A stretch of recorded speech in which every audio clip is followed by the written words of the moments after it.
All right, so welcome to part three of this epic series. So today we're going to start with improvisation and player wrangling. Lots and lots of fun.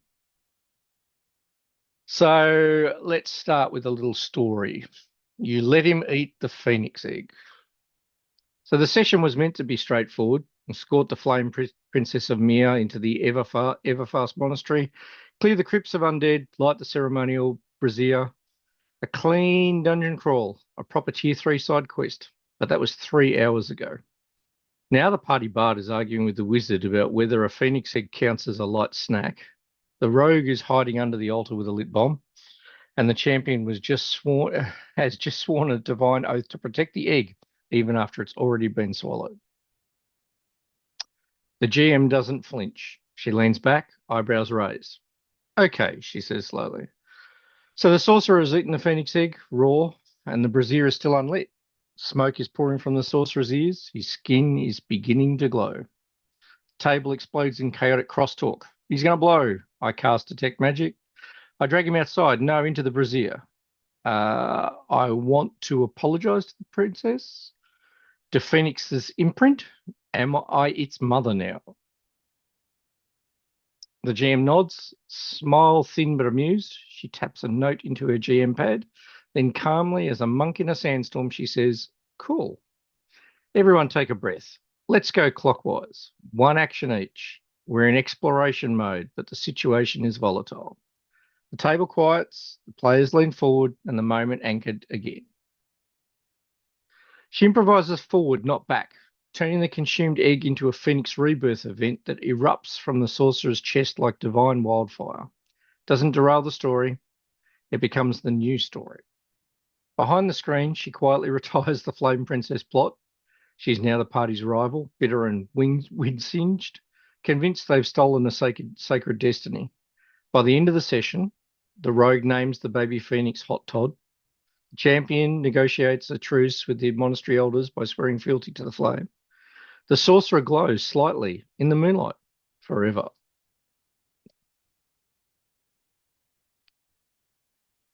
So, yes, and the power of improv. How to embrace curveballs, weaving character backstories, stay agile.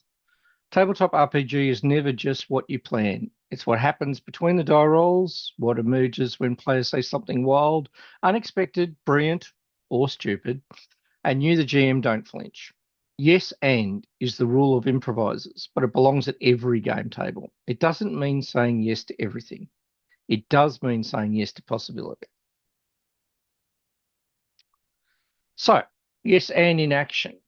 Player says, I used to train at the Assassin's Monastery near here. Maybe they still owe me a favor. Don't say, no, you never mentioned that. Say yes. And the abbot still remembers the debt, but someone else remembers you too. Straight away, you're feeding into taking the story that, taking the story and moving it forward in, in a way that continues to embrace the players and makes the players feel like their actions matter. Another example, character tries to intimidate a demon with a bluff about summoning a greater power. Don't say no, it won't work. It's immune to fear. Say yeah, and it laughs. Not because it's afraid, but because it recognizes the name you just used. Again, building on the story. And the third one, party decides to adopt the goblin they were sent to slay. That's not in the mission. Don't say that. Say yes. And now we won't stop calling the cleric dad. Also, he knows something about the ruins no one else does. Use the yes and to build on your story. So it validates creativity and it transforms wild player ideas into something that can be used as narrative fuel. It also allows you to continue your story to move forward. So embrace the curveball. Um, you will be surprised by players. It happens every single game session I've ever run. It's not a flaw, it's the engine of emergent play. Your job isn't to control the game, it's to steer it through the storm of player decisions and unplanned consequences, preferably with a grin. Um, a plan to sneak into a vault turns into a full-on masquerade ball. The villain becomes a romantic interest. That is an awesome one. Side quest chicken quickly becomes a prophecy. Say yes and then build on it. So even a soft yes, but, or a yes and then can maintain the flow while adjusting the tone, challenge, or balance.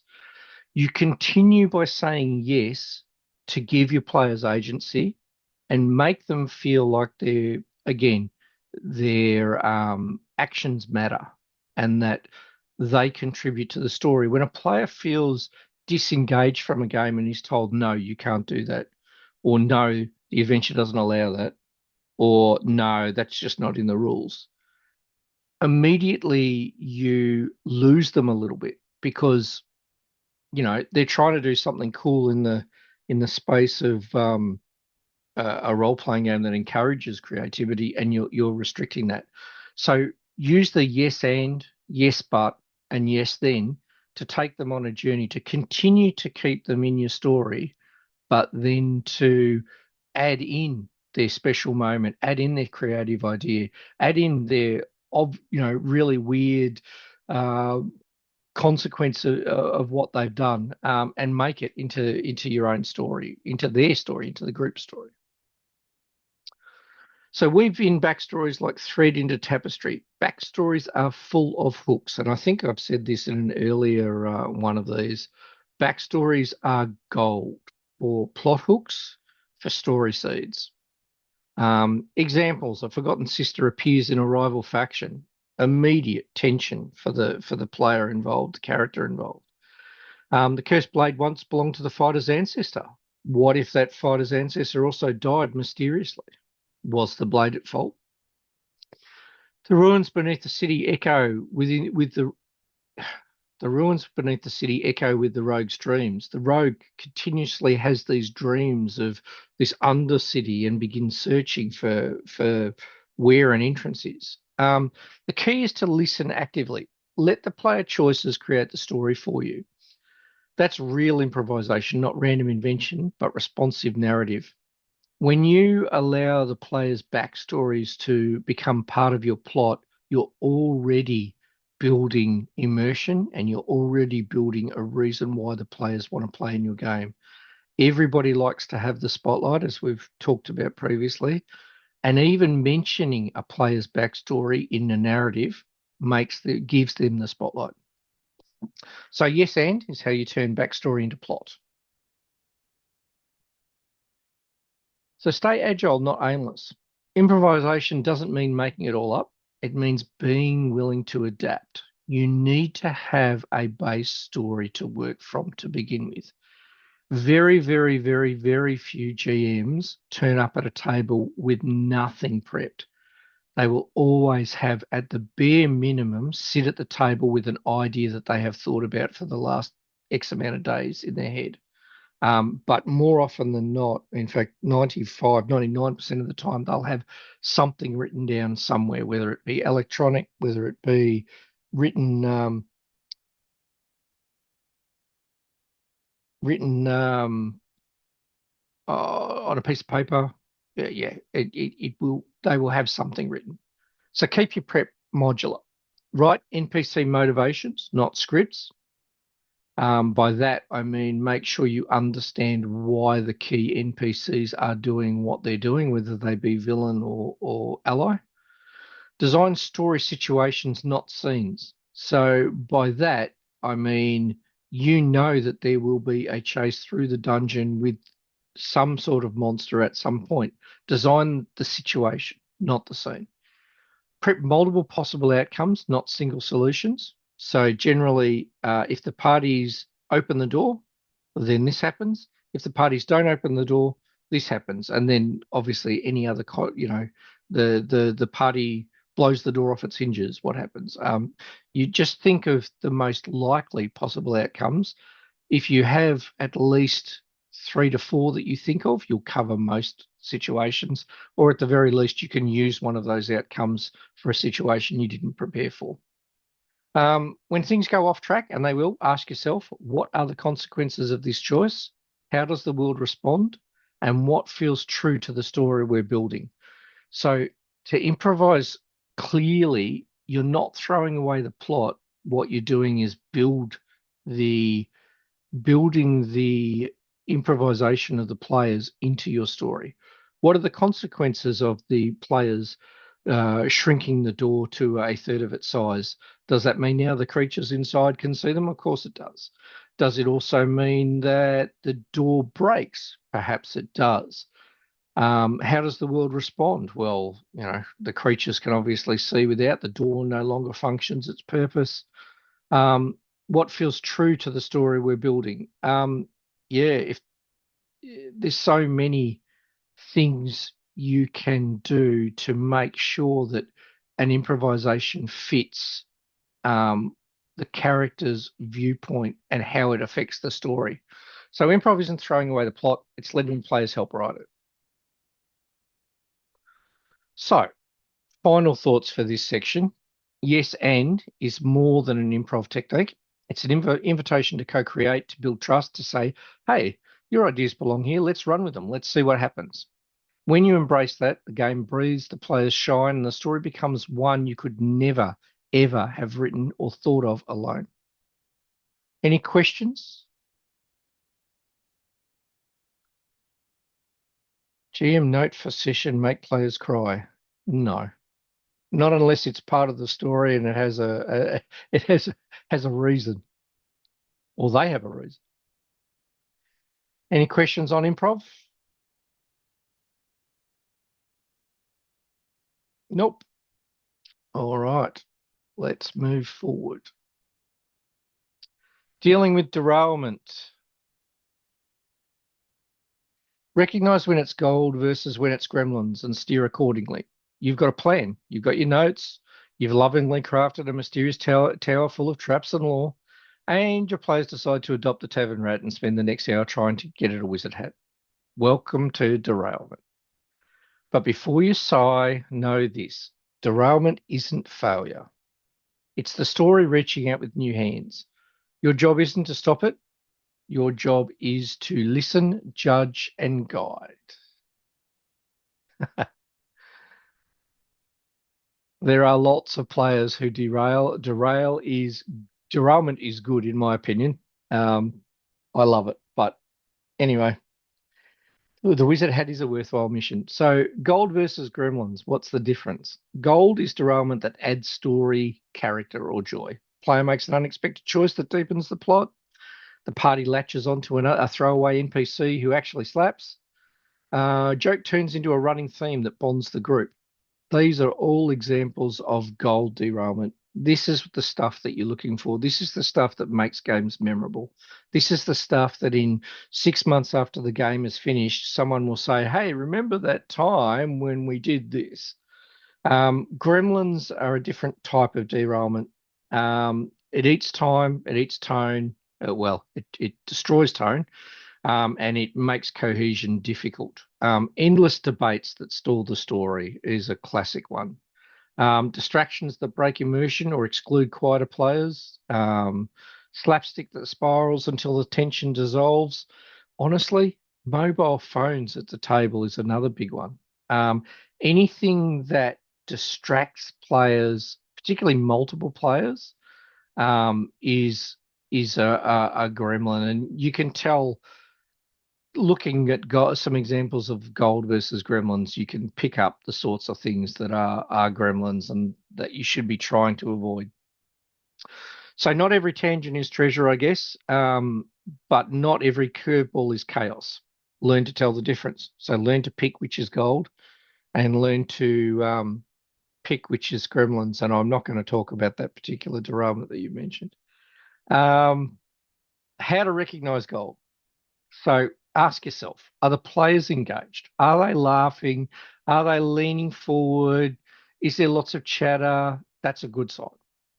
Does this add to the stakes, the theme, or the investment? Even if it's weird, If it makes them care, it's worth exploring. DCC, I'm looking at you. Can this lead somewhere interesting? Don't kill it. It might just actually bloom into something really, really fun. So if yes to any of the above, lean in. Turn that silly NPC into a lore hook. Let the side trip become a reveal and say yes and run with it, at least for a while.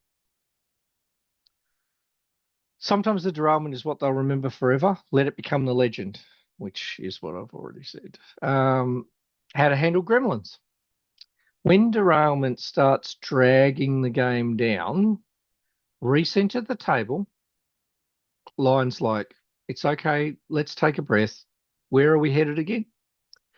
Use in-world cues. As you argue over the kobold's hat, the wind shifts and you hear the howl again, closer this time. That is a really good technique in world cues, because the players who are invested will immediately leap back in, which tends to drag everyone else in. Change the stakes. Drop a complication. Introduce urgency. Put time pressure on choices. They're mucking around with the wizard's hat or whatever it is that they're derailing with as a gremlin, or arguing about a rule choice. Have the door shake to the room that they're in. Something is coming. Insert a bit of urgency. And then, if need be, check in softly with people. Are we having fun with this, or are we ready to move on? You guys had enough. You're not the fun police, but you are the one who's watching the big picture. If a scene is spiraling into nothing, help your players find the story again. And without harping on about this is one of the reasons I have some issues with modern games that don't use GMs. When you don't have someone who's looking at the overarching big picture and driving it, you have the possibility for major derailment and major dissatisfaction amongst a group. I have not seen a game that doesn't have a GM defeat this particular problem yet. Doesn't mean it doesn't exist, I just haven't seen it yet.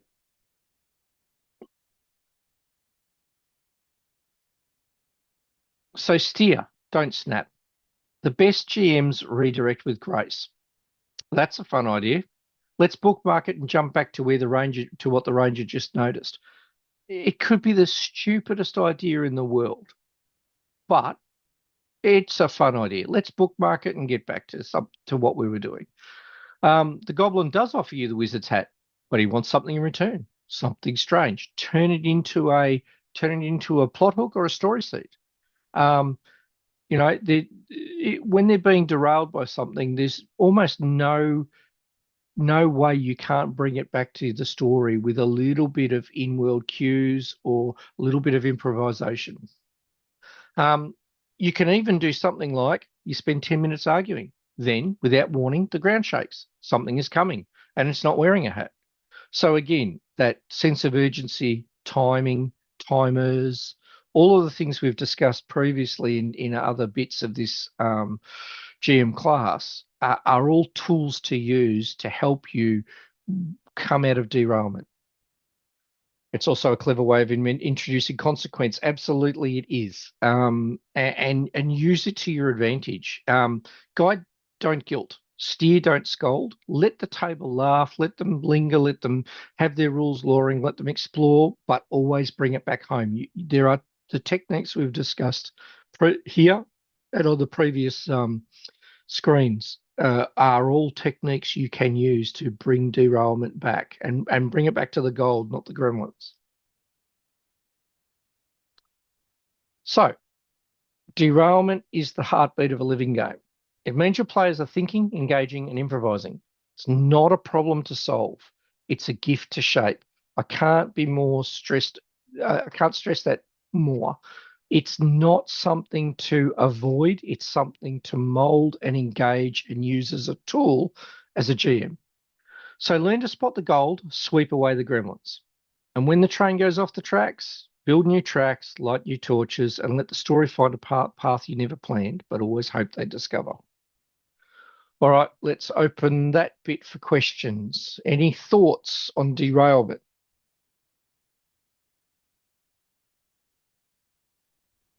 It's not really derailment, but more of like someone say needlessly slowing the game down with like it's from a D&D point of view. It's like saying, "How can I try to intimidate someone or check if they're being deceitful?"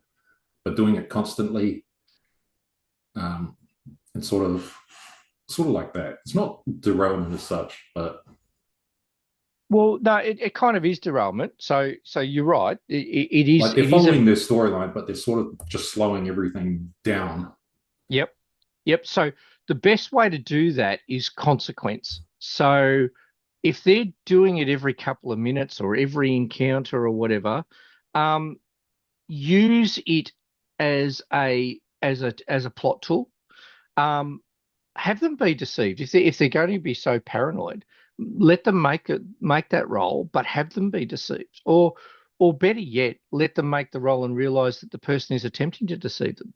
Add it as a plot hook, because what you'll then start to do is you'll start to build the NPCs as I think we've spoken about it previously. With NPCs, they really need to have an emotion towards that NPC, whether it be good, bad, or otherwise.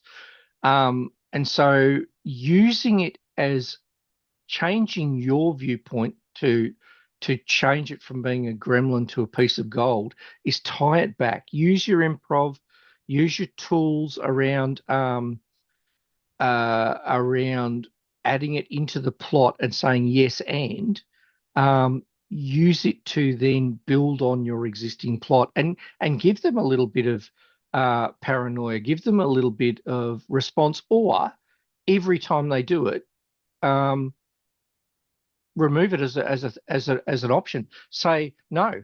Just say every single time they do it, no, no, that doesn't happen. No, that doesn't happen. No, that doesn't happen. And the one time they fail, yeah, maybe in the background that NPC is doing it. Yeah, all right. Would metagaming be considered derailment, or is that upcoming? Well, metagaming absolutely is a gremlin and fits very much underneath the rules lawyering, rules arguing. Um, Metagaming is fairly easy, however, to bring back. And it really comes down to the question that you ask the player. Does your character know this? Very few players will say, oh, yeah, no, my character does know it, da, da, da, da, da. Or they will try and justify it. If they try and justify it, yeah, sure. Use yes and, or yes then, or yes or. Um, Allow them to know something that they probably shouldn't if you think it's reasonable. If not, change it. So by that I mean, I'm trying to think of an example. Um, they know that trolls are only affected by fire, right? The player knows it. Why would the character know it? The character is a wizard who's never studied monsters. All they love is books and learning how to cast spells. Why would they know that? So the player says, I want to cast Flame Hand.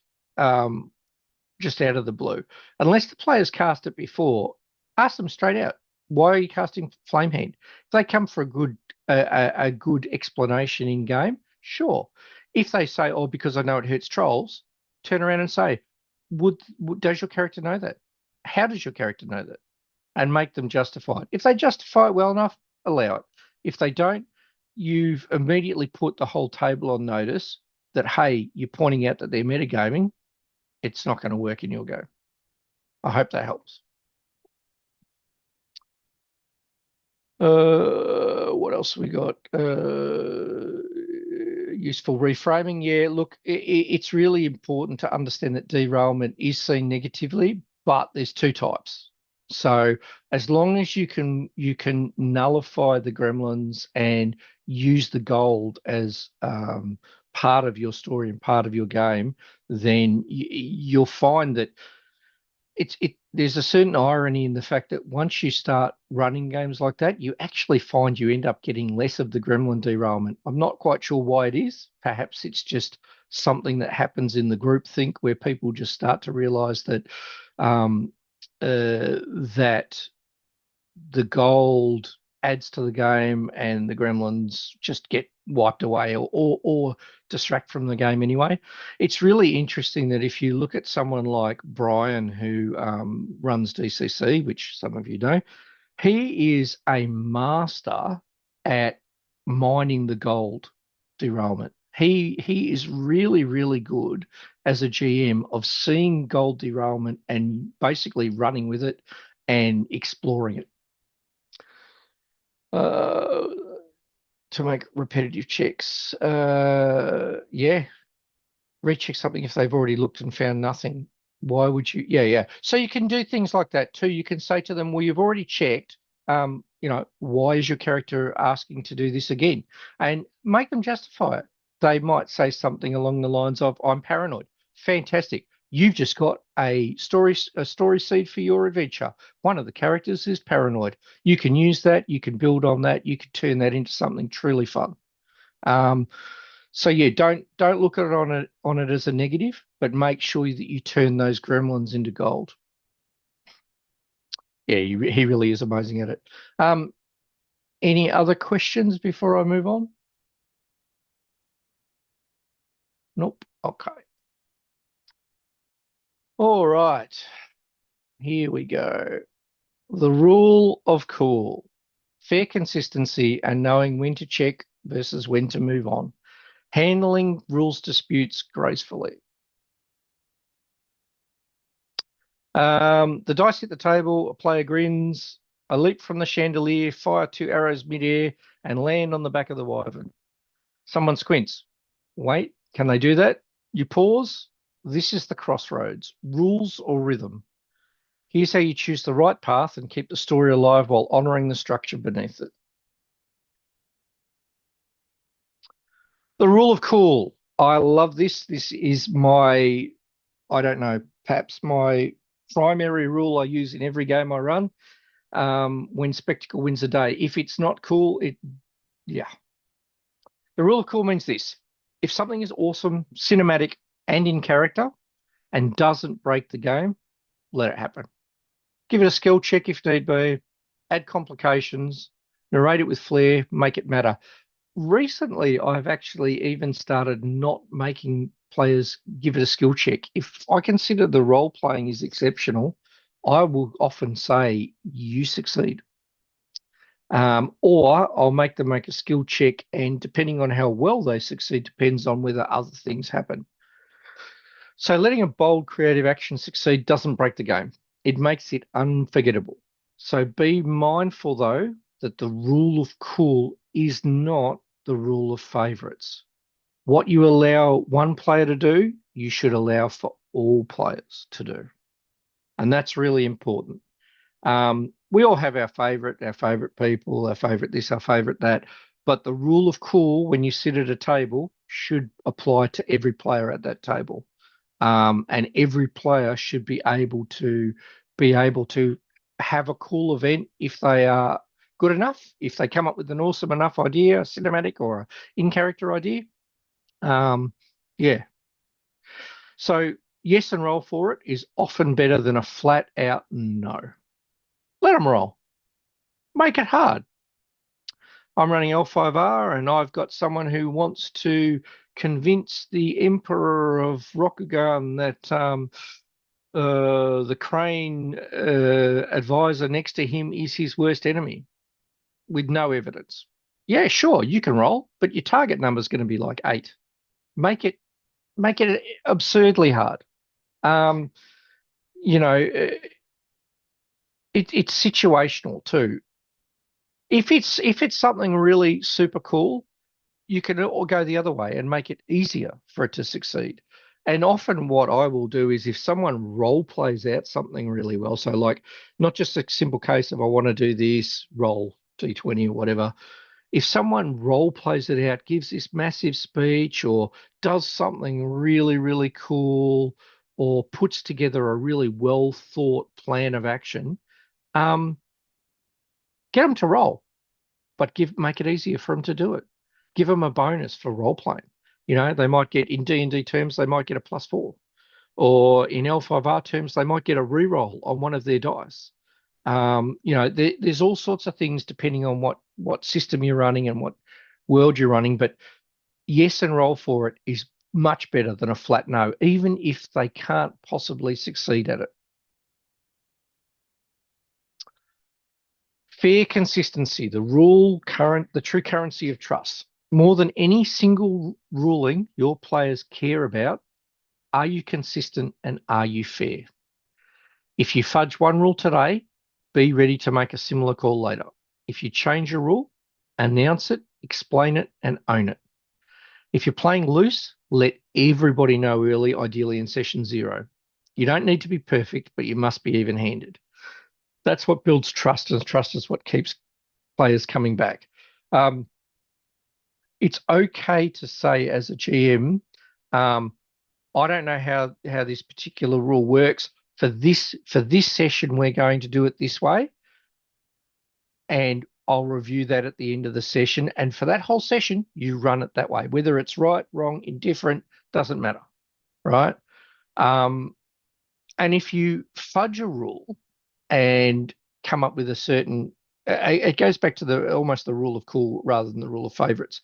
If you fudge a rule one way for a session, campaign, whatever, at whatever length of time, be ready for a similar ruling to follow the same line later on. Make sure you're consistent. Consistency with how you rule adjudicate is absolutely, it's got to happen, or you lose your players' trust. And you lose players' trust, they don't want to play. So a wrong ruling that's fair is better than a perfect ruling that feels biased. And remember that too. If you're sitting at a table and you're running a game system and something happens and all the players go, wow, that rule really sucks. That's really unfair. And you feel that as well. It's okay to sit there and say, right, from now on, I think at this table that this rule is going to be this way. This is how we're playing it. And then be consistent with that. Write it down, make sure you remember it, and then make sure you're consistent with it. One of the key things that people often forget about role-playing games is, and almost every role-playing game has this in the front of their main book, is the rules are guidelines. At the end of the day, it's got to be fun and fair for everyone. If you maintain the fun, which we've done with the rule of cool, you then also need the fair, which is fair consistency. So be consistent on the rule. So when to check the rules and when to move on. You can't know every rule. I have played for 40 odd years. I have run some games many, many, many, many, many times. I do not know all the rules for every game I run, and I don't need to. When a dispute comes up, ask yourself, is this ruling going to change the outcome of the scene? Is it going to affect player agency? Is it going to set a precedent for future encounters? If yes to any of those, pause and check the rules briefly. Let someone else look it up if possible, while you keep the scene going. Or, and we'll get to this in no, or make a call and say, I'm going to run it this way for this scene until I get a chance to check it.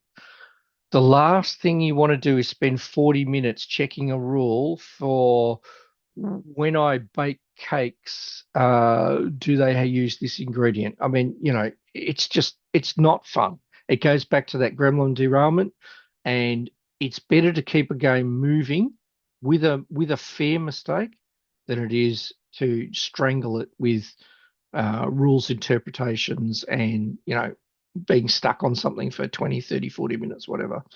So if it's no, make a fast, fair ruling and move forward. You can always revisit it between scenes or after the session, and it's the same with yes. Pause and check the rules briefly if yes, get someone else to look it up, or make a fast and fair ruling and move forward. You can say things like, I'll rule it this way for now and we'll check it after combat, or let's go with this interpretation and update it after the break. That sort of sentence can just save so much time and keep the group and the story and the adventure going. It's really important that you don't allow yourself to get bogged down. and players will respect you more for it, and respect your consistency if you do that. So, final thoughts. A rules dispute doesn't have to break the session. It can strengthen it if handled with clarity, calm, and fairness. So remember, the rules are there to support the story. The players are there to co-create, not compete. And you as the GM are not a machine. You're the keeper of law, arbiter of flow, and guardian of fun. So rule wisely, rule consistently. And when in doubt, rule with grace. All right, so questions. How would you incorporate a rule to play if it's key, but you, the GM, did not read the material correctly at the beginning? Would it be worth it if the campaign is well underway? Yeah, look, again, how would you incorporate a rule into play? So what you would do is if you didn't know the rule and it gets brought up with you, you make a ruling at the time and say, if you realize you were wrong, just, yeah, say you were wrong, correct it and say, okay, the rule is actually this. I have recently, I'm pretty sure I ran a session. At the very start of the session, I did say something along the lines of, I read this particular part of this rule quite wrong last session when we ran it. I've reviewed that now and I realized that it should actually be this way. I just wanted to make everybody aware of that before we start. And then took some questions on it. We discussed it and everybody was cool with it. So that's a really good way to do it. If it's in the middle of a game, make a fair call at the time. If you can look up the rule quickly or someone else can look it up for you and you agree with it, by all means, make the call then and there. If not, you go back to the no that we previously discussed and you say, this is going to be my call. I'm going to review this at the break, at the end of the session, whatever, and then we can discuss it for next time. Just be straight and fair and honest with the players. And I've never had an issue where that's happened, where a player has been really disgruntled or unhappy. We've had discussions over rules for sure. And sometimes at the start of the next session might be a detailed discussion before we play. But then once the play starts, you're sort of underway. So, yeah. Would it be worth if the character was? Yeah, it's still worth it if the campaign is still underway. You're human. Players are also human. Players also can sometimes read the rules wrong. So don't necessarily take everything a player says as gospel, but don't also then sit there in the middle of the session and say, hey, Johnny, you got this rule wrong and spend 40 minutes discussing it. Make a call, keep the game moving, discuss at the end of the session or the start of the next session. Next question. Any others? No. Okay. All right. We're doing pretty well tonight. What are we at? 8:12. So let's keep going. Tools of the trade. Prep like a pro. Efficient prep templates, reusable NPCs, encounter scaffolding. You don't need to write a novel. I'm guilty of this, sadly. You don't need to know the hit points of every rat in the sewer or the names of every character in the village. That's me again. You just need to know what matters. Professional prep is like stage lightings. You set it up in advance so the players don't see the wires, only the magic. And when you prep smart, you prep to play, not just to present. And that goes back to earlier discussions about co-authoring story with players, not you being being God. So start with the strong framework, the efficient prep template. This is a template that I use all the time with pretty much everything I write. I am known to write and prep too much. So in putting this together, I have actually stepped back from that and had a good look and done what actually should be right, not what I actually do. So not being a hypocrite here, I'm telling you the right way to do it. Not necessarily the way I go about it every session, but yeah, anyway. So behind every session around a simple prep structure, 1 page per session is often enough. Include the following. What's happening right now that demands action? So the players have come into the village after doing some dungeon crawling.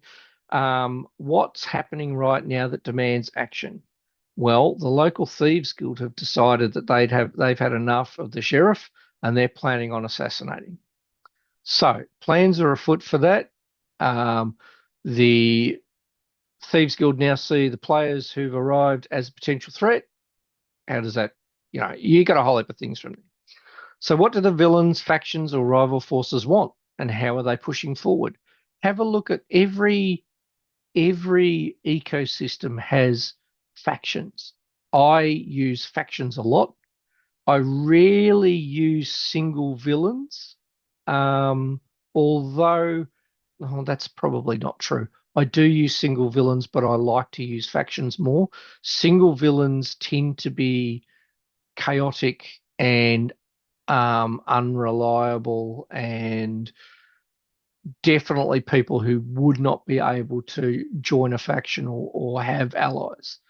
Um, the point of this question is, what do all of these things, villains, factions, and rival forces want, and how are they pushing forward? What are their motives? We talk about writing scenes, but earlier I described don't necessarily write a scene, write what the motives are. When you know what a faction's motives or a villain's motives are, or a rival force's motives are, you know what they're going to try and do, and you can make short notes. So you might say, the Thieves Guild want to assassinate the sheriff. The Thieves Guild also don't like the fact that the local priest is allied with the sheriff and see a way of demeaning him as a way of potentially hurting the sheriff. So you've got all these things that can come from that. When you focus on the motives, you don't necessarily need to script things because you understand what is going on behind the scenes. Even if it's just a single page, a single paragraph on a page, knowing what the motives are gives you real creative license and allows you to improvise much better. Um, Provide quick notes on locations, NPCs, moods, secrets. Locations is a good one. Remember going back to making combats interesting. Make locations interesting. They walk into a church. You notice that the church windows are broken and it looks like one of the pews has seen better days. Straight away, you're building something. All of a sudden, the players now know the church doesn't have a lot of money. Perhaps they're not being supported by the local people. Perhaps the Thieves Guild has actually discredited the priest enough that no one is actually paying any tithes or giving them any money. Um, what's the hook? So what's the hook for the session? Um, do you have a concept? The players have returned from the dungeon. One of the NPC friends is missing. It's a hook. What's in motion? The Thieves Guild have kidnapped this person, realizing that the players are going to be key players or powerful adventurers who could influence their plans. So they've got that emotion and they tend to blackmail the players into leaving if they return this person safely. And what are the three places they might go? So based around the hook, based around what's in motion, based around what's happening right now that demands their attention and action, list the three places that the characters might go. I say three, but you could probably do half a dozen if you really wanted to. It's just important that you don't over prep locations. So quick notes on locations, quick notes on the NPCs that are with them and if they're involved in the villains, factions, rivals thing, what their motives are, um, even their moods. Have that really friendly paladin who's been helping them out. He's having a bad day. Have him in a bad mood. He's found out that the cleric tried to take his life because all of a sudden, the church is incredibly poor, and he's worried that he's going to be seen as not doing his duty. Add it all into the plot, but don't write too much. Keep it to this single page with these key template. I mean, you could do a couple of pages, but yeah, keep it to this key template. So prep the tension, not the outcome. Prep the tone, prep the mood. I know earlier in the piece I spoke about pacing and stuff for games like Call of Cthulhu and Delta Green and horror in particular. But prepping the tension for any game, any role-playing game, is super important. And it's a lot of people, when they write a session, script it, write all these things, but forget about the tension or the driving motivations behind why you're running the session and what the players are going to experience when they get to the session. So if you use these questions, you can find that you can really elaborate on the session and make it much more enjoyable and engaging than just writing a scripted story. So, reusable NPCs, your unsung cast of shadows. You don't need 50 NPCs. You need 5 good ones that can wear many masks. So, by that, what I mean is a concept of 5 different NPCs that you then warp to be whatever you need. So, for example, the skeptical guard, the ambitious merchant, the doomed seer could all be the one kind of NPC, but with slightly different takes on it. So, yeah, have modular stats ready. Track relationships, prep a few archetypes with clear motives, give them names, quirks, and hooks you can drop in anywhere, and use generic stat blocks. It doesn't matter whether your townsfolk stat block is being used for the ambitious merchant. Just make sure if he has to do some sort of merchanty thing, he gets a bonus. Or the same block for the seer, but if he has to do some sort of research, he gets a bonus. Or if he has to do something involved with combat, give him a minus. Don't get stuck with having to have multiple stat blocks and multiple complete backstories for every NPC you build. You really don't need to do that. What you need to do is have their moods, their quirks, which always make them memorable, and motivations is a big one. I would spend more time these days writing what a NPC's motivation is than even their descriptions. Yeah. So the NPCs are living wires of your world. Keep a few cooled and ready to spark. Don't show every NPC you've got. If you've got a really cool NPC, wait for the right moment to show them. And if some NPCs don't get introduced, keep them in the back, because at some point you're going to need them, and then you can bring them out, and they're already prepped.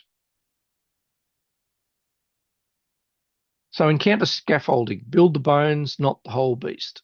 You don't have to script every combat or puzzle. You just need the structure that supports improvisation.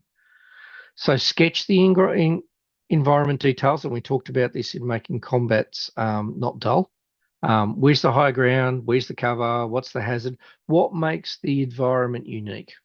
Prep a twist, a moral complication. They save.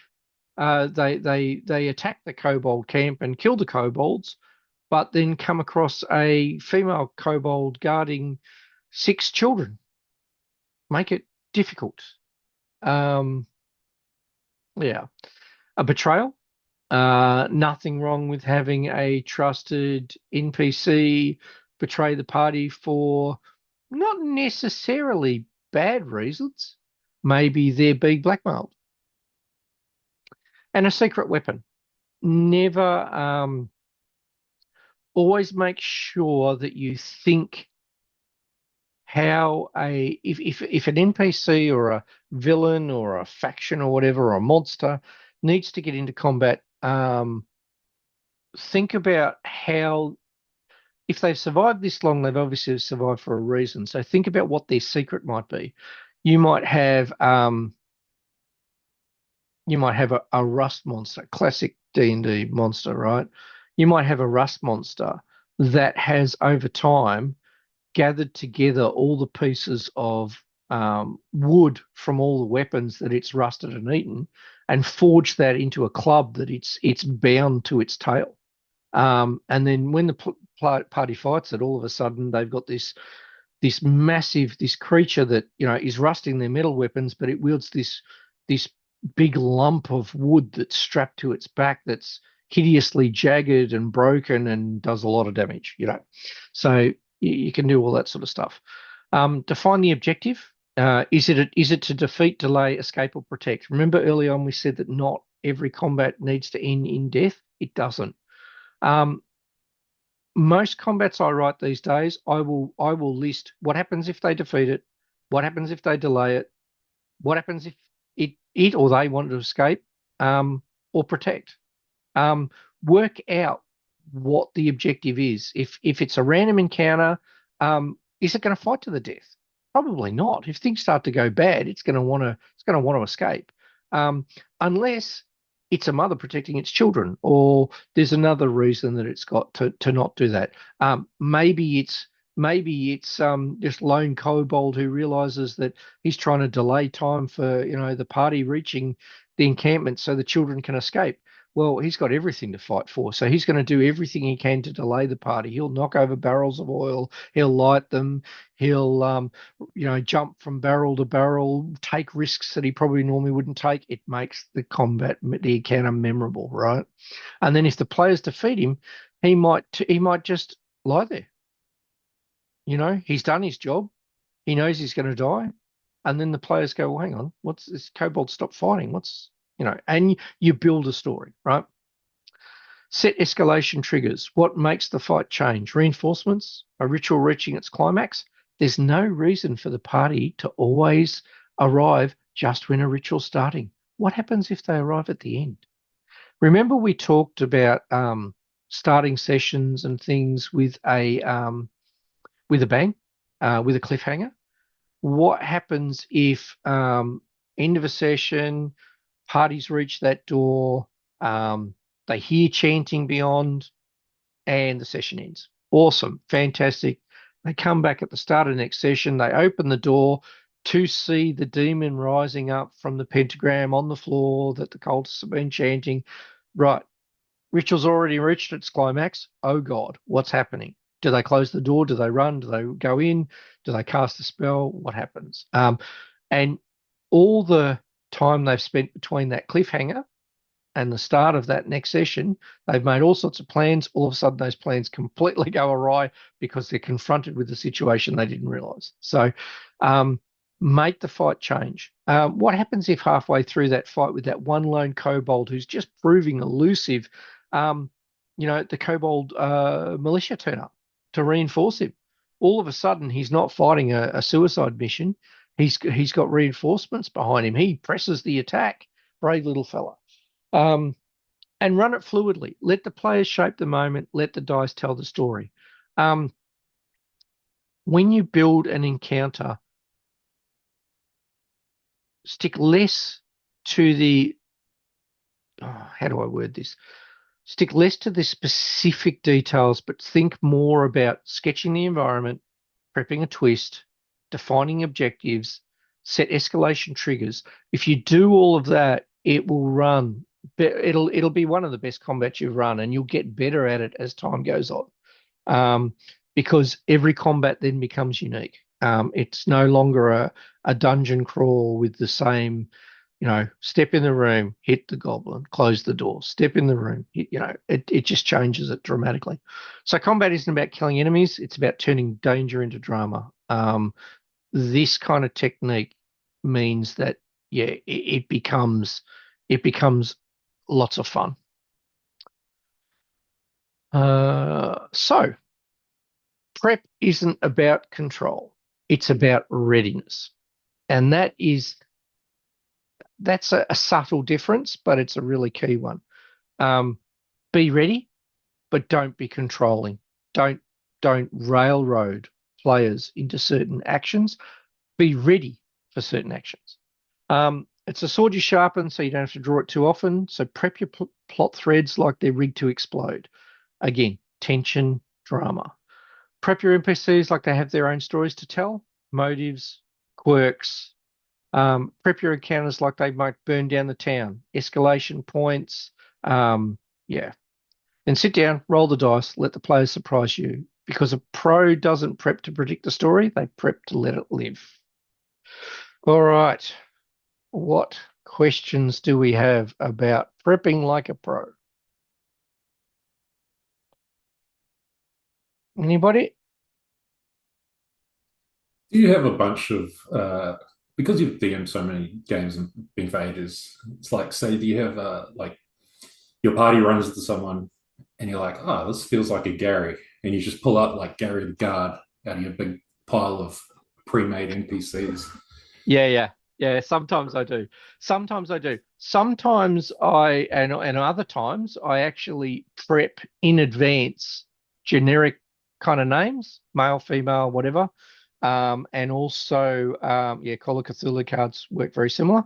Um, and I'll prep, names more than anything is probably the key one.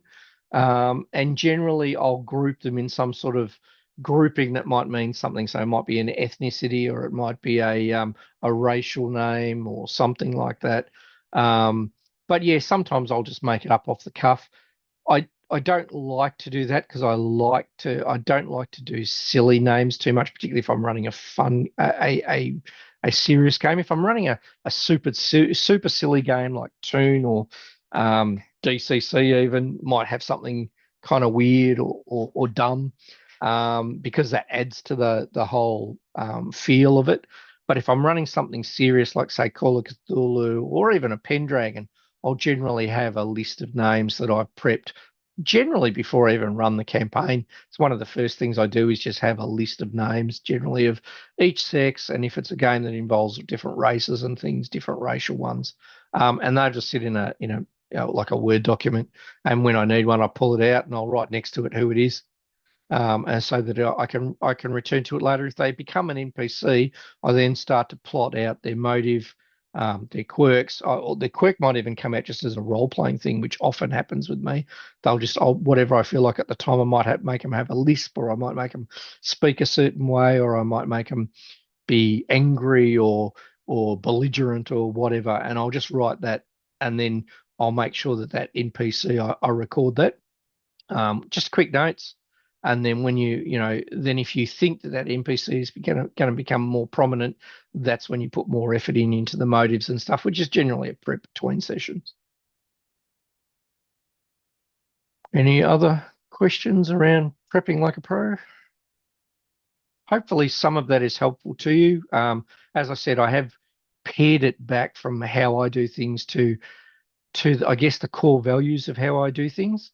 I am notorious for being the guy who creates those 50 NPCs, but when I went through this and wrote it, I really pared it back to what matters and what works. I do the prep for me as a person because as a GM, it's part of my fun to do that. Not every GM gets that out of it, which is why I've written it the way I've written it. So. All right. We're doing pretty good. I'm going to push on. So, using props and maps to elevate the vibe. So, sensory immersion and table theatre. The clatter of dice, the flicker of candlelight, a blunted letter slid across the table. Your players lean in, not just to play, but to feel. This is table theatre. Not about spectacle for spectacle's sake, but about inviting your players into a scene with their eyes, ears, and hands, not just their minds. You don't need to build a set or have a Hollywood budget, but with a few well-placed tools, you can anchor the imagination and deepen emotional engagement. And just a note on this, you don't always need to do this. You need to pick your game. For the moment, my Stars Without Number game is not necessarily using any physical props or maps, and that is for a particular reason with the way I want to run it. It is using music and sound. Um, so, props. touchstones of the fiction. So physical objects create a tangible connection between players and the world. That's just how we as humans work. A sealed envelope marked with wax, trembling in the hand of a dying NPC, a charred page of a ritual text, its runes partially erased, handwritten notes scrawled in a player's native language, a rusted coin in a plague mask, and a coded telegram. Props give players something to touch, pass around, study. They prompt questions, they feel real. You don't need props every session, just at key narrative beats. Think reveals, rituals, and emotional gut punches. So, what I mean by this is I would probably not do this more than once or twice any session that I ran. However, a key plot point or a key story point that your players are coming across can be absolutely accentuated by having a physical prop. A start of an adventure, a handwritten note scrawled in the player's language that the players then spend a session working out. It's actually from one of the characters' relatives. The characters get through this whole big scene, fight with these cultists, and at the end of it, they get a charge page of a ritual. It's rudes, partly erased. What were they trying to summon? They then go off on a tangent trying to find it. If you use props, understand that they are going to be, the players will realize that they are important and they will focus on them. Don't give a prop for something meaningless. Unless you're really cruel, if you really want to muck with your players, sure, give them that. But if you give them a prop, and you should in your games, make sure you make it an important piece of the puzzle.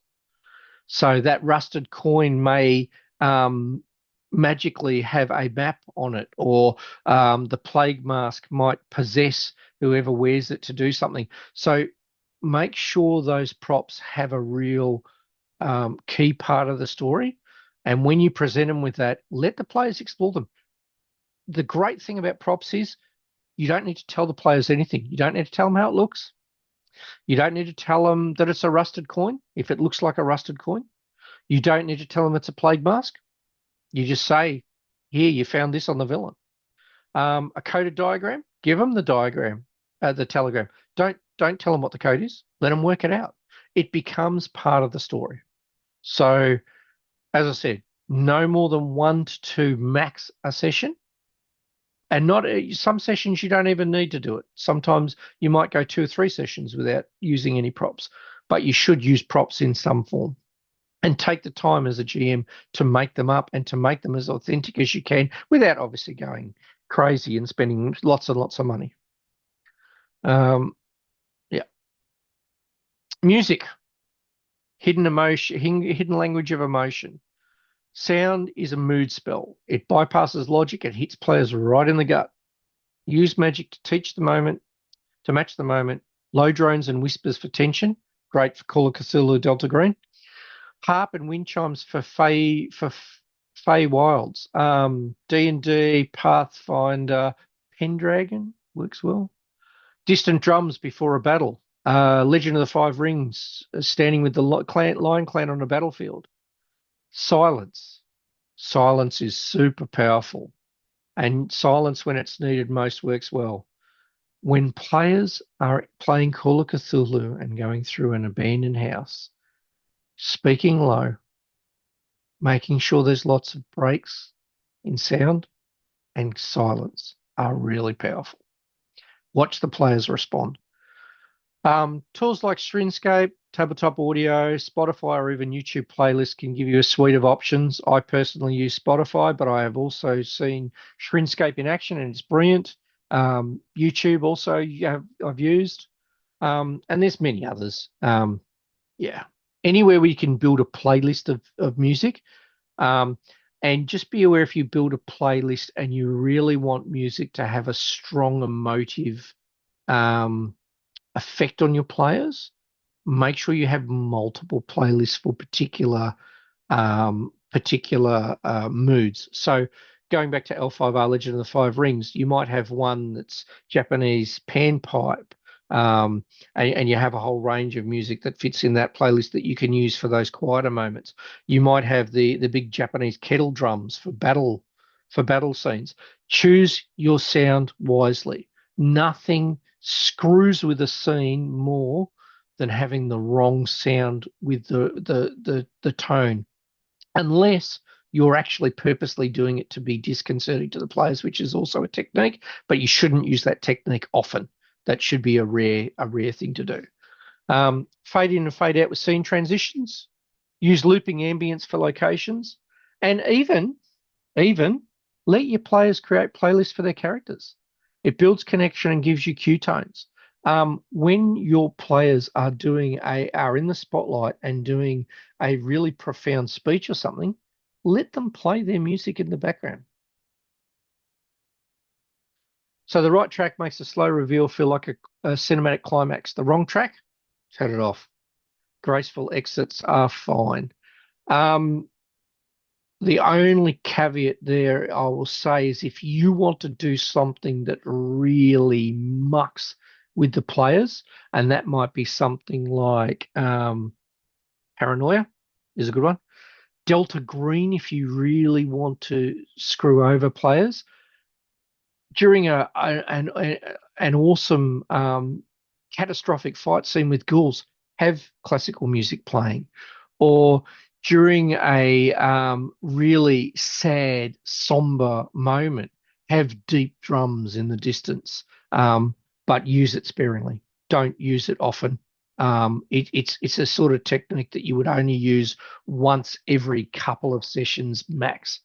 Otherwise, stick with music that is relevant to the particular scene or the particular location. Sounds to locations is good. Sounds to types of scenes are good, I found. Yeah. Maps, not just where, but how it feels. Maps do more than show geography. They establish tone, scale, and story logic. A weathered parchment map of a ruined kingdom invites curiosity. A clean, angular city grid implies order and control. A messy, scrawled battlefield screams chaos and desperation. Use abstract maps for vibe, tactical maps for combat, and player-drawn maps for immersion. Let the players annotate them.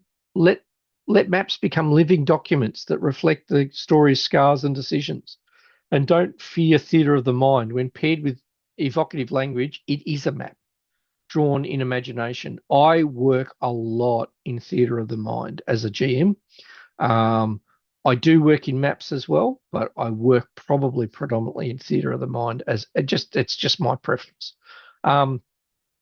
Like everything we've talked about for scenes or yeah, for a scene, maps combined with music and sound can be quite profound, and you can, if you've got handmade maps in particular, with a particular type of maps, you can really convey to the players almost subconsciously a sort of a feel for the location, whether that be that angular, clean city grid that implies order, or the messy battlefield map. You can really, without saying a word, you can give a lot over to the players and perhaps influence them a little bit. So just be aware of that. So table theatre, weaving it all together. You don't need elaborate tech, just intentional design. I just need to be clear on that. You can use elaborate tech if you want, but you really don't need it. Tabletop role playing by its very nature is theatre of the mind, and there is nothing wrong with using all these techniques, props, maps, music, to build a picture. And when I say use them all, you could use them, all of them, or you could use some of them. You can still build a picture via theatre of the mind with weaving it all together. So look, you can use things like lighting. Obviously, at Naga, we wouldn't be doing that because that could be a little dangerous. Although you could use battery operated candles, dimmers. Yeah, that could work. just be mindful of where you're running, that you can run those things there. You probably wouldn't use real candles in a public location. But lighting can be super powerful. If you ever get to run something like Call of Cthulhu in a like 1890s or even 1920s Call of Cthulhu in a fairly dimly lit room, works like a treat with candles, let me tell you. Scented candles too. Um, Smell adds a whole nother element to a game, um, which you obviously need to be careful of people's allergies and things, but yeah, there's things you can do that just add immersion that you just can't do in other ways with smell. Um, yeah, just be aware of that. Props at arm's reach, ready for reveals, music transitions to signal when a scene gets real. Let the table reflect the world. So a messy battlefield session, scatter the dice, scatter the tokens, use old maps. Political thriller, have some black folders, sealed notes, whispered secrets passed around the table. A ghost story, be quiet. Just you, the players breathing, and the slow creak of your chair. Don't be scared to do something like lean back on your chair and make it squeak. Just obviously be careful not to break it. Um, when the vibe matches the fiction, the line between the player and the character blurs. It all becomes down to immersion. Immersion. The more you immerse your players in a game, the more they get out of it, and the more they enjoy it, and the more they want to come back. So, immersion is about impressing your players. So nothing that we've spoken about there is about impressing the players, although they might be impressed with, your level of detail or things you've done. But what it is about is inviting them deeper. Props are keys, music is mood, maps are memory. Use them not as decorations, but as doorways. Because when the world feels real, when the players can see, touch, hear, and smell, should include that, they won't just play your story, they'll live it and they're immersed in it. So, questions on that?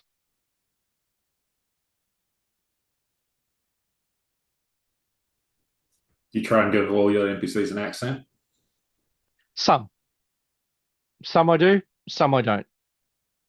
Depends on generally I'm a little bit strategic. Everything I do with an NPC is for a reason, and I will give them an accent sometimes for a particular reason, because the thing with accents is players immediately associate it with something.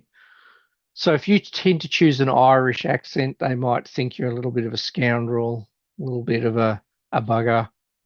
You choose a Russian accent, they think you're a bit cold, foreboding. Look, generalization, sure, and not every Russian or every Irish person is like that, but you get what I'm saying, don't you? If you use an accent, generally I use them for a reason. You don't have to. Sometimes you can just do it for frivolous fun if you do an accent really well. Yeah. What do we got? Yeah.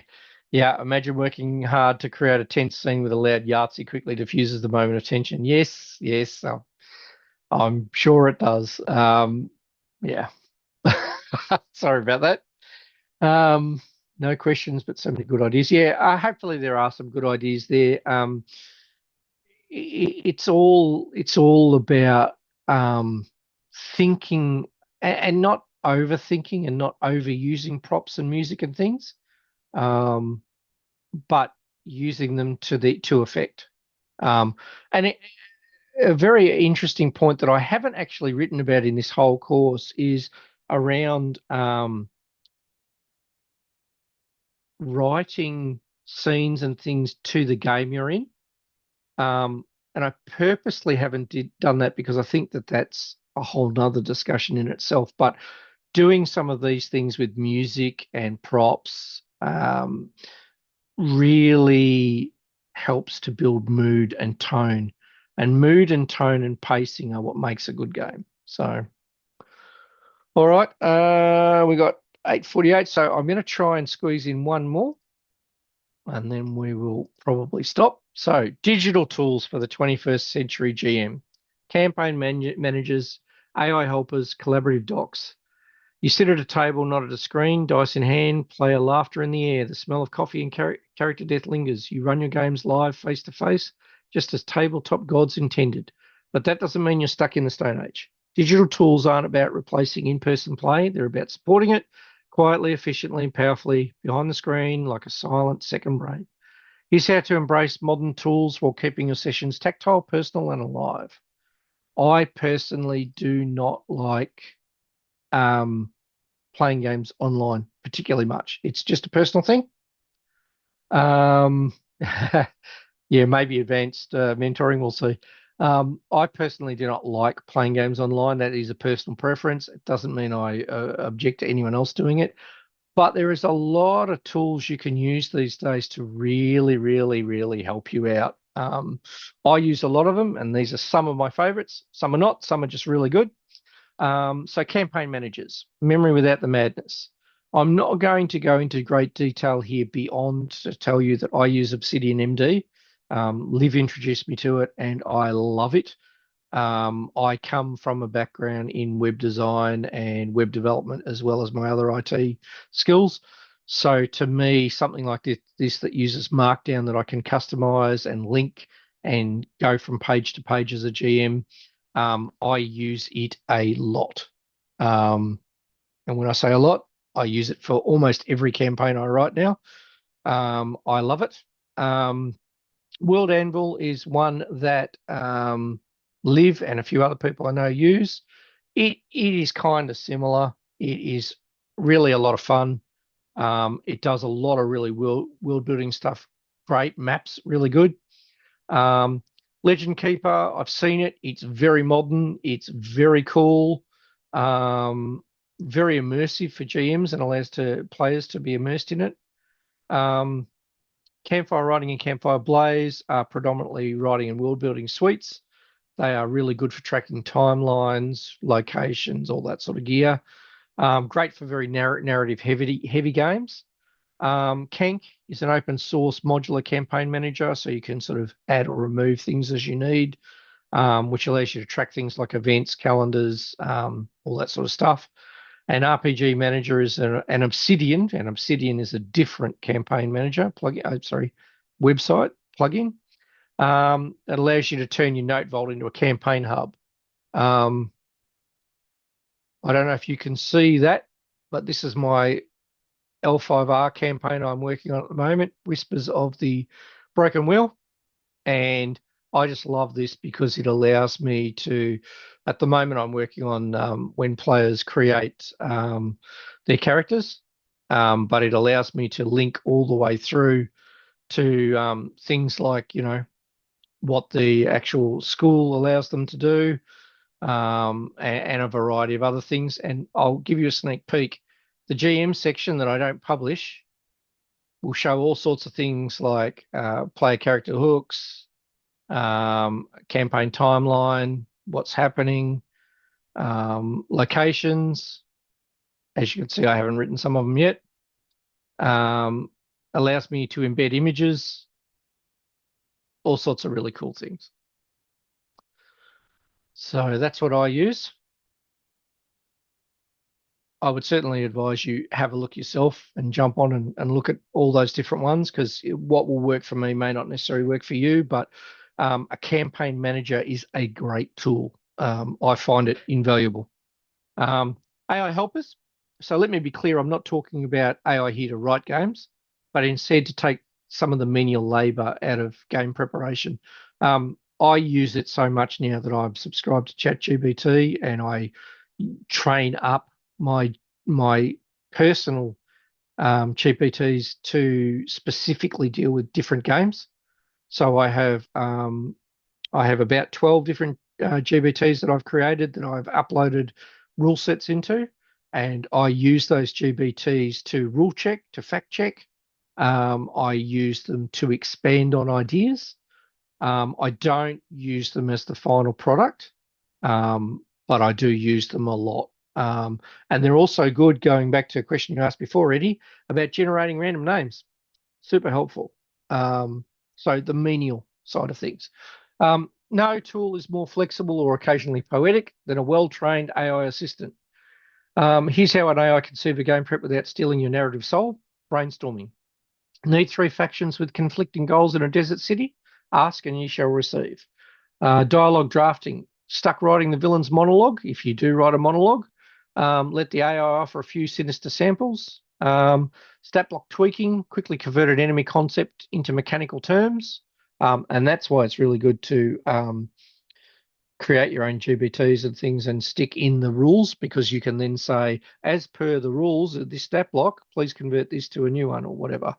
Tone matching, write the scene but make it feel like The Witcher meets Bloodborne. So get examples. So if you want a particular feel for your scene and you've written something that just isn't working, you can chuck it in. You can say, hey, I want this to feel like something out of, The Witcher meets Bloodborne.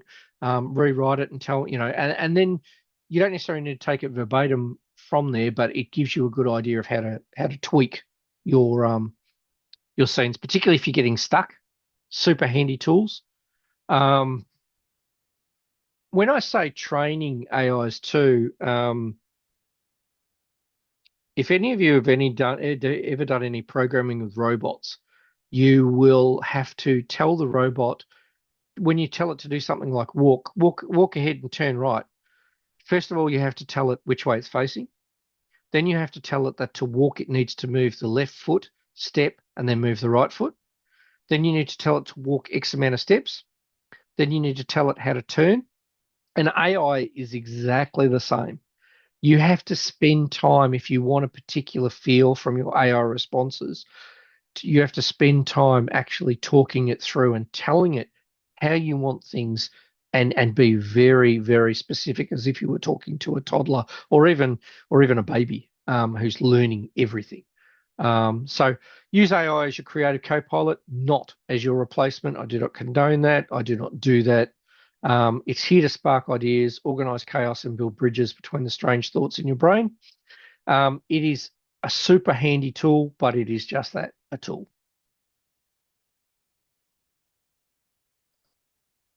Collaborative docs, keep the party in the loop. So even at a live table, digital docs can help your players stay informed, engaged, and invested.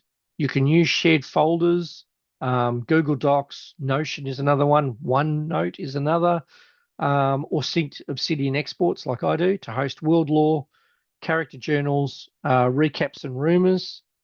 Let me just show you that very quickly, what I mean. So with Obsidian, if I go back to my thing here, I can actually publish this online for my players, and then I can provide them with a link. And when they open the link, they go to a web page, and lo and behold, they can then access stuff. So that's an example for Obsidian, but Obsidian MD. But you can do that with Google Docs. You can do it with OneNote. You can do it with a range of different things. It's good to do.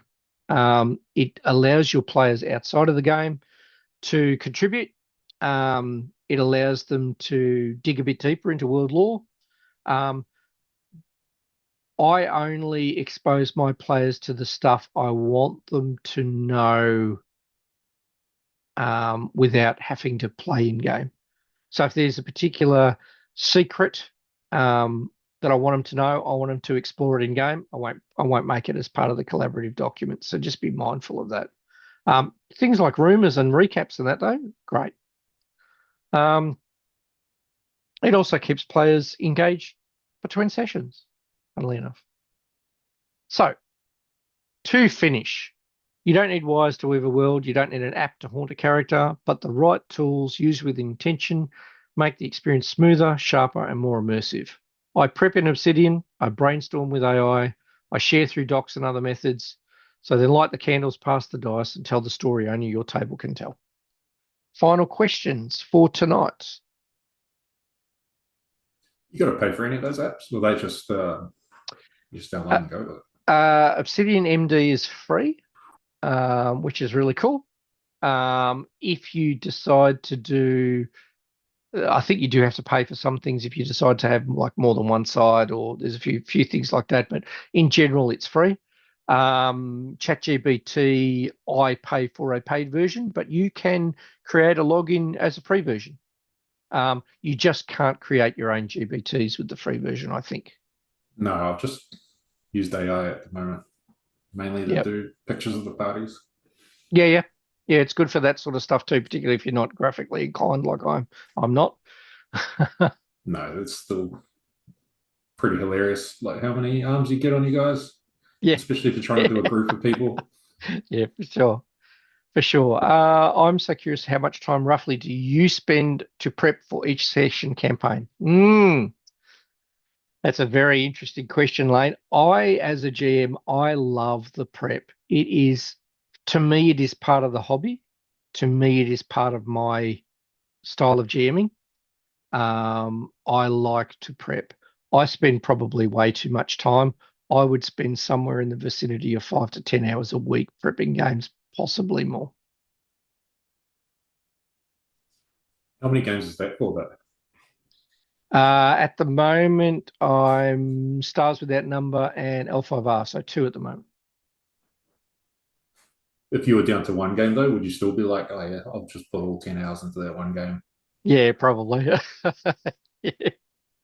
You don't have to do that. If you go back to the notes from earlier around prepping your sessions and that, generally, however long it takes you to brainstorm however long it takes you to brainstorm a page of prep is generally enough.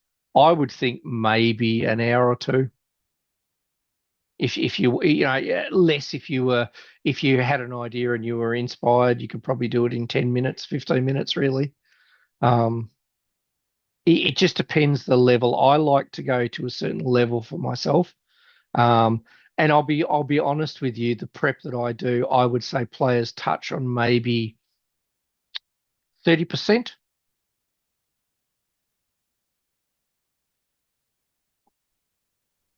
But Really? Only 30%? Or I they would say change, they end up, is that because they get sidetracked and you keep going in another direction, or they just don't get to what you've done?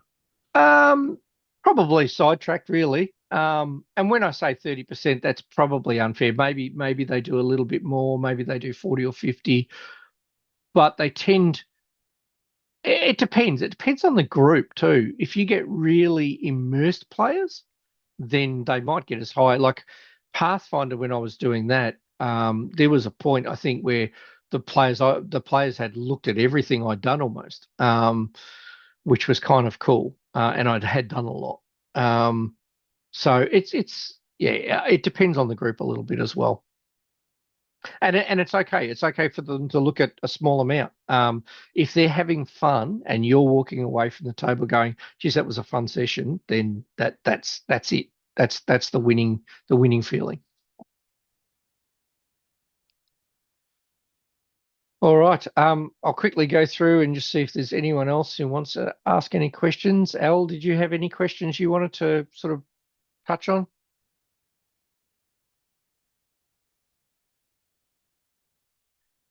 Nope. Lane,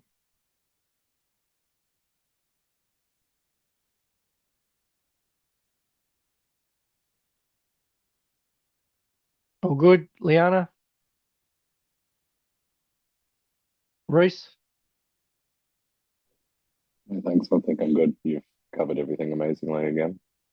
All right, no problem at all. So the next part will be Beyond the Dice, and I'll run that probably in about a week's time. So thank you everyone for. Oh, we got a question. Oh, wait.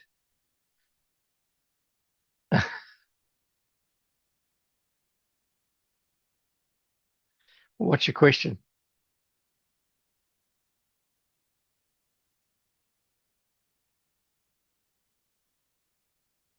How many sessions are there to go? Let me have a look at how many slides I'm through at the moment, and I will tell you. Let me stop sharing, and I will stop recording